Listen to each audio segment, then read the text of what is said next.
Bob asks, miners spending block rewards and mining fees. Am I correct in understanding that miners cannot spend the block reward until after 100 blocks have been mined?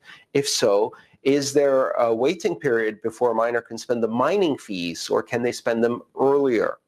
Bob, you're correct. The Coinbase transaction, which contains both the block subsidy, which is the 12.5 new Bitcoins at the current rates, and the fees, it's all in one transaction, the Coinbase transaction, cannot be spent for 100 blocks after it's mined. And this is to protect against miners gaming the system with deep reorganizations.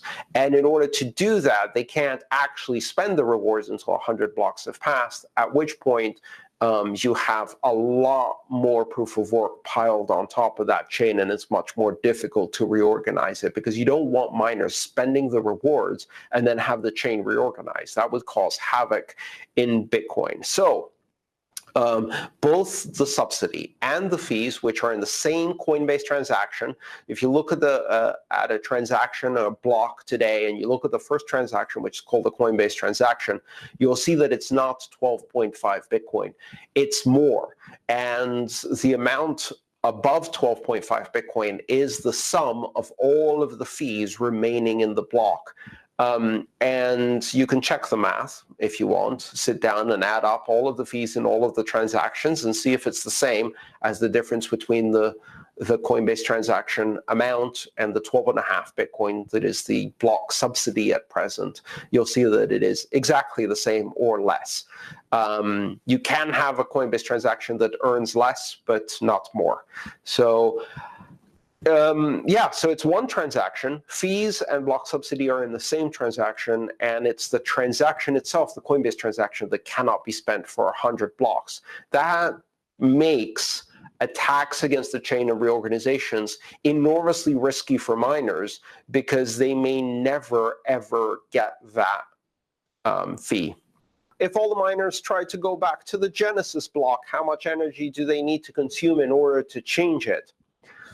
The simple answer is the same amount of energy that was used to mine everything in the first place. That's not actually correct. And the reason it's not actually correct is because the equipment that was used to mine the early blocks was much less efficient than the equipment that is used today.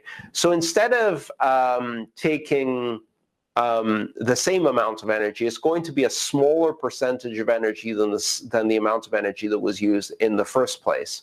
And while it will be done a lot faster because there's much more hashing power available today, the faster hashing won't be that much more efficient in terms of energy used, because faster hashing means more energy is being used. So in fact, the amount of energy that would need to be consumed in order to change the blockchain all the way back to the Genesis block is a big chunk of all of the energy that was already used to mine it in the first place.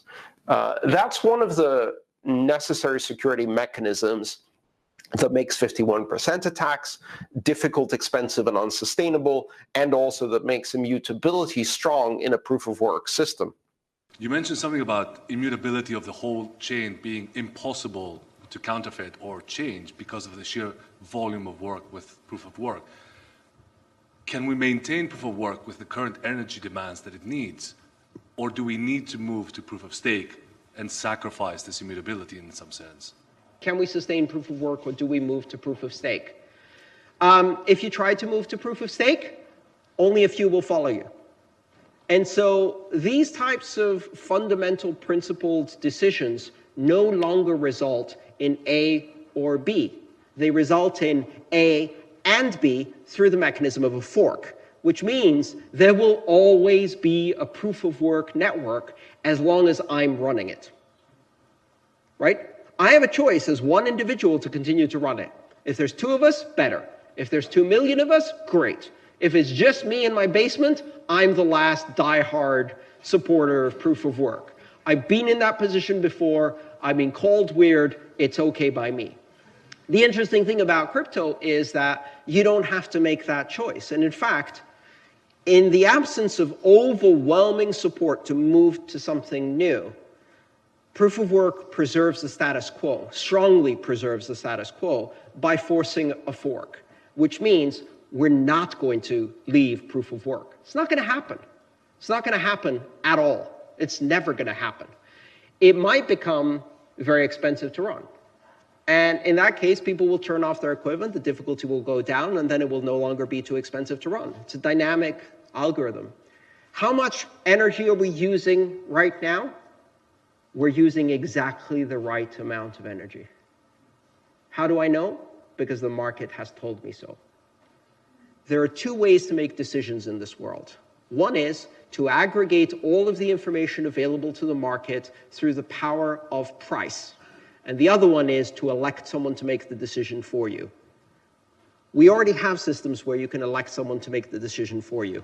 This is a market-based system. And as long as it exists as a market-based system, it will aggregate all of the profit and loss decisions made by all of the participating miners and say, how much is the right amount of proof of work? The current amount of proof of work is the right amount of proof of work, by definition, because the market said so. Great question to end on. Thank you so much for coming. Thank you.